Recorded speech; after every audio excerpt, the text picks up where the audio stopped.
Time to talk NBA with our friend from the desert. That would be Chuck Espositio, the Sunset Station Sports Book Director, who's joining us now to break down the Golden State Warriors, who are churning like a machine in the association. They have won 15 of 16 games, Chuck. How are they doing, though, against the spread this season? We know straight up they are dominating, but are they doing as well against the number? They're not, Tyler. They are dominating straight up. They're 20-3 straight up. But against the number, they're just 12-10-1. And they had to go on that streak to actually get above 500 against the number. We know that they're averaging 120 points per game. Their point differential of 13.9 is the largest in the league.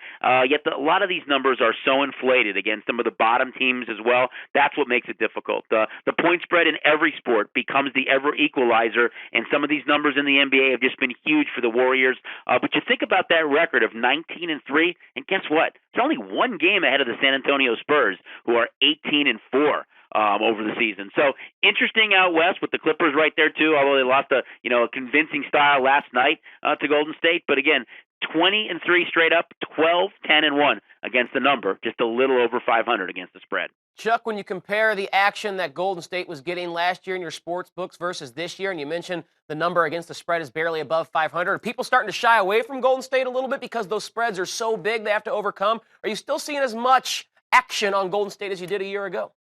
They're still an extremely popular bet night in and night out. I think anytime the Warriors are playing, the Spurs, the Cavs, we always draw tremendous interest and action on those teams. But I think last year, you look at how well they played and just how convincing they were. Again, that point spread's the equalizer. I think when you look at a number and who they're playing, bettors are looking for value. If they think that the number's too low and it's an easier time for the Warriors, maybe they're jumping on it. If they think there's some value with the underdog based on what the spread is, they're looking at that too. So all comes down to that number. Can they or will they win by that amount? Because we know straight up they're an unbelievable 20-3.